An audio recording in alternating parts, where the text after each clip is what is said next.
Vous écoutez l'épisode 42 du podcast Business en spa esthétique, vendre plus après un massage.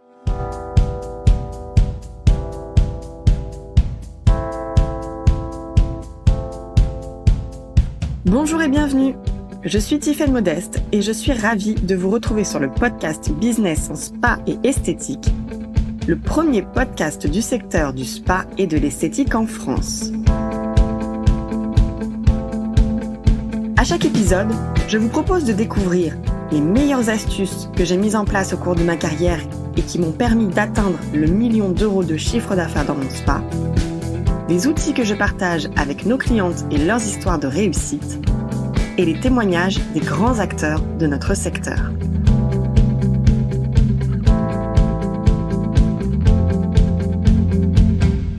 Dans notre secteur d'activité, le mot massage a souvent été porteur de débats. Mais c'est désormais redevenu officiel depuis quelques années, le modelage est remplacé par le terme massage de bien-être. Est-ce une réelle opportunité pour l'esthétique ? Absolument. Le massage, tout le monde comprend et de plus en plus d'individus en ressentent le besoin. Mais le massage version modelage ne séduit plus. Les clients ont fait le tour des massages proposés par les esthéticiennes. Ils semblent être partis en quête de plus de wellness. Ils cherchent des thérapeutes de bien-être, des énergéticiens qui comprennent leur corps, savent les écouter et prodiguer leur art en quête de résultats sur le long terme. Ainsi, vous l'avez sans doute observé vous aussi, les clients attendent plus de nos massages de bien-être. Ils veulent y trouver non pas du cocooning, le mot est complètement désuet, mais du résultat, un véritable accompagnement sur mesure. Alors saisissons cette évolution pour réintégrer avec soin le massage de bien-être dans vos cartes. Pourquoi développer son activité massage bien-être dans son centre ? Eh bien le massage bien-être, c'est une véritable opportunité pour l'avenir de notre secteur pour 2 raisons principales. La première est que le contexte de société dans lequel nous vivons, renforcé par l'enchaînement des crises depuis le Covid, fait naître une demande très forte de la part des individus à prendre soin de leur bien-être. Fatigue, stress, anxiété, tension sont ressentis de manière plus intense et plus récurrente par plus de 90% de la population, si ce n'est 100%. Les gens ont besoin d'être accompagnés, soutenus, épaulés, ou ont simplement besoin de souffler et se tournent vers les massages, les soins énergétiques et le développement personnel, tout ce qui est coaching de vie, accompagnement psychologique, etc. Et c'est en cela que le secteur esthétique et spa doit jouer sa carte. Le rôle de l'esthéticienne permet à chaque client de se sentir mieux, plus en confiance dans leur peau et dans leur corps. C'est un point crucial, une vraie raison d'exister de notre métier. Et le gouvernement s'est trompé. L'esthétique, c'est une activité essentielle à notre société, car le facteur humain est au cœur de notre savoir-faire. Nous sommes donc légitimes à développer ce savoir-faire de massage bien-être dans nos centres. La deuxième raison pour laquelle le massage représente une véritable opportunité pour le secteur est une raison économique. Chaque centre est une entreprise qui recherche la pérennité. Nous le voyons d'autant plus aujourd'hui, notre secteur a considérablement évolué et poursuit ses transformations, avec beaucoup de fermetures de centres, mais aussi beaucoup d'opportunités de se développer pour ceux qui sauront se réinventer. Et le massage bien-être est une de ces opportunités économiques. Les massages sont en effet la catégorie de prestations où la marge nette est la plus importante, 50% au minimum. Puisqu'en effet, pour réaliser un massage, vous avez besoin d'un petit peu de produits, une huile végétale de bonne qualité fait son œuvre, vous avez besoin de linge, éventuellement d'accessoires, mais surtout, essentiellement, de temps. Mais attention, pour calculer la marge nette réalisée sur un massage, il faut prendre en considération tous les faux frais. Le coût produit, bien sûr, quel produit utiliser, en quelle quantité et combien ça vous coûte. Les coûts de consommables, tout ce qui est coton, mouchoirs, sous-vêtements jetables, draps d'examen, même si ces derniers sont vraiment pas recommandés pour l'expérience client.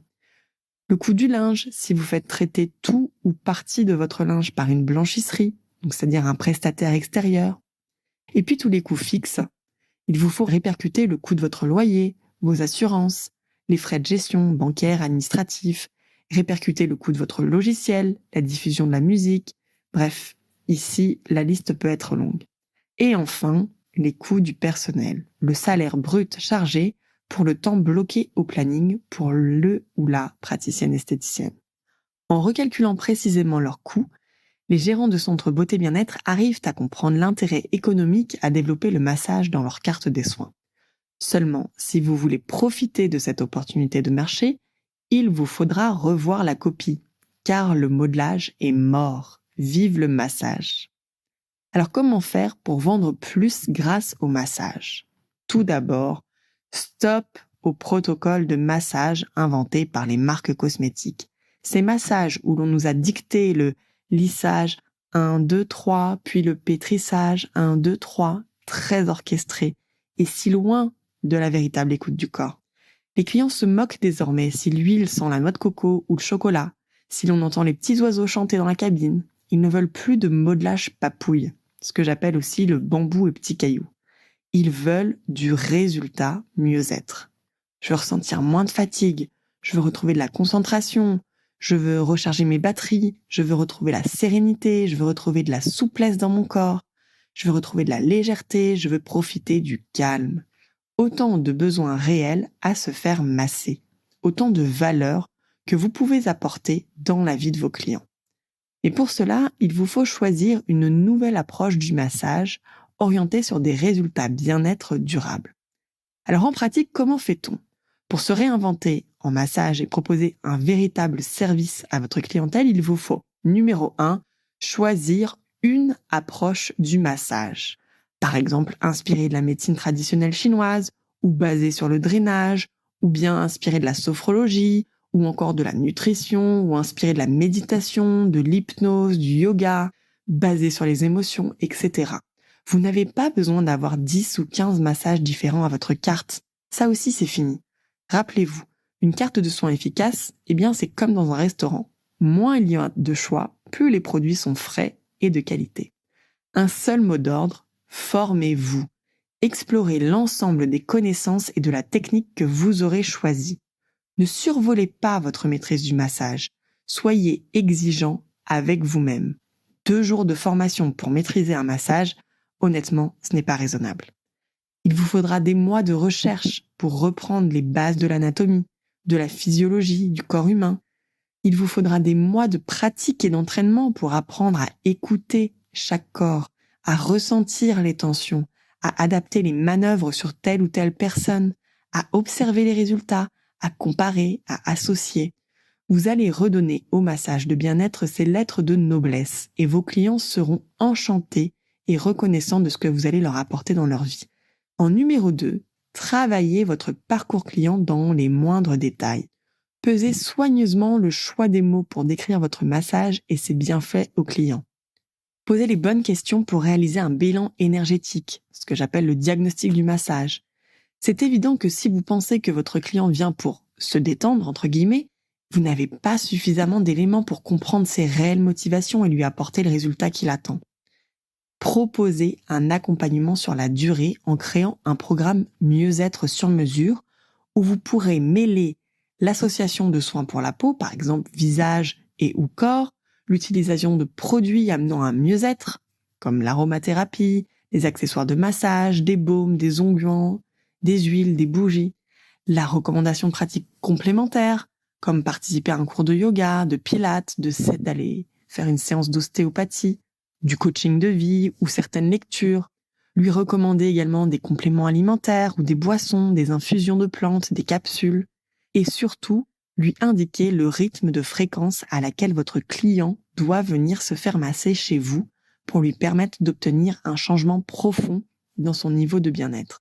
Cassez les vieilles habitudes de conseil qui ne marchent pas. Honnêtement, qui a déjà essayé de vendre une huile, un baume ou un gommage après un massage ? Presque tout le monde. En tout cas, tous les spas praticiens vous le diront, les clients n'achètent pas et ils n'en veulent pas. Et ils ont raison. La vente de produits sensoriels ne représente plus qu'une part infime des produits achetés en spa. En réalité, ce que veulent les clients, c'est du résultat, que ce soit en soins visage, mais aussi et surtout en massage.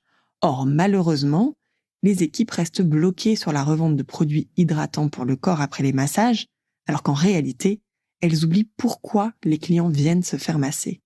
Lorsque l'on pose cette question à un client, qu'est-ce qui fait que vous avez choisi de venir vous faire masser aujourd'hui?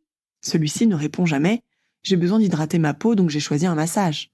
Pourquoi, dans ce cas, lui présenter l'huile pour le corps ou le gommage après son soin? Ce n'est pas ce qu'il recherche. Après les massages, les clients veulent être conseillés sur comment entretenir les bienfaits de leur massage. Et pour cela, il suffit de reprendre ses attentes du départ, comme par exemple, s'il vous a parlé d'anti-stress ou de tension nerveuse. Qu'est-ce qui fait que vous vous sentez particulièrement stressé en ce moment? Comment cela se répercute sur votre bien-être et sur votre peau? Si votre client parle d'anti-fatigue physique, est-ce que votre fatigue se voit aussi sur votre visage? Est-ce que vous avez remarqué des changements au niveau de votre peau dû à votre état de fatigue? Si votre client, au contraire, présente des signaux de fatigue intellectuelle, peut-être lui demander « Que faites-vous juste avant de vous endormir ?» C'est à partir de ces questions ciblées et orientées sur le long terme que la spa praticienne pourra faire du vrai conseil post-massage. Oubliez donc les huiles qui sentent bon. Préférez les produits qui sortent de l'ordinaire. Un contour des yeux anti-fatigue, un masque éclat, un sérum lissant anti-rides du lion, une brume d'oreiller à vaporiser avant le coucher, des huiles essentielles à diffuser à la maison, un bain aux essences relaxantes ou une douche fraîche, tonifiante. Ajoutez à cela des conseils lifestyle pour entretenir sa forme physique et vous tenez là le secret des ventes réussies à coup sûr après les massages. Et puis en numéro 3, formez votre équipe à un autre niveau. Devenir une spécialiste du massage ne s'improvise pas à la va-vite. Ce qui est vrai pour vous l'est aussi pour chacun des membres de votre équipe. Engagez un véritable plan de développement des compétences. Montrez-leur la confiance en leur capacité de se développer et de devenir spécialistes du massage mieux-être à leur tour. Soyez exigeants ou exigeantes sur la qualité et le niveau de connaissance que vous attendez. Soyez rigoureux dans votre plan de management. Suivez, briefez, débriefez, testez, contrôlez et développez les talents. Votre équipe doit être au niveau des attentes de la clientèle. Prenez-en la pleine mesure de ce projet d'équipe et embarquez-les avec vous. Je vais vous raconter l'exemple d'une gérante beauté qui, à mon sens, réussit. Elle s'appelle Laura. Elle a créé son spa urbain en 2017. Suite à son parcours de spa praticienne dans l'hôtellerie, elle s'est lancée dans l'aventure de l'entrepreneuriat en ouvrant son premier centre beauté et bien-être. À ses débuts, elle a choisi de travailler avec une marque partenaire orientée spa. Elle a donc suivi les formations au protocole de massage sur quelques jours avant de les proposer à sa clientèle. Et très vite, Laura s'est rendue compte que ces massages n'étaient pas suffisants. Ses clients étaient satisfaits de leurs soins, mais n'achetaient pas. Et surtout, ne revenaient pas ou enfin pas suffisamment régulièrement. Elle s'est donc tournée vers une nouvelle approche du massage basée sur les principes de la médecine traditionnelle chinoise. Elle a investi du temps et de l'argent pour développer ses connaissances sur le sujet et se former sur la pratique des massages énergétiques. Après de nombreuses recherches, elle a trouvé une nouvelle marque partenaire totalement adaptée à ce nouveau positionnement. Et enfin, nous avons retravaillé ensemble son parcours client pour adapter sa prise en charge et pouvoir conseiller de véritables programmes mieux-être sur mesure. Elle y propose notamment un bilan énergétique, c'est-à-dire des questions qui sont posées aux clients, une écoute aussi du corps pendant sa pratique du massage, des compléments alimentaires, des baumes et huiles de massage à utiliser à la maison, ainsi qu'un nombre de séances de massage recommandées pour chaque client. Et ses résultats ont progressé. Sa réputation a grandi en ce sens, spécialiste du soin énergétique. Elle a ainsi pu mesurer une évolution de sa fidélisation par une hausse du taux de rebooking et du taux d'occupation.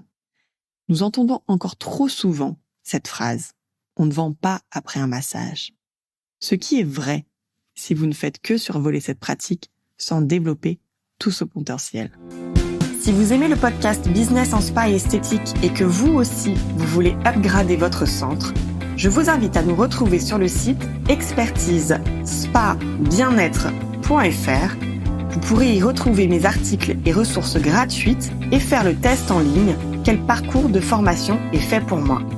N'oubliez pas de vous abonner au podcast dans votre plateforme d'écoute et de nous partager votre avis. Cela nous aide énormément.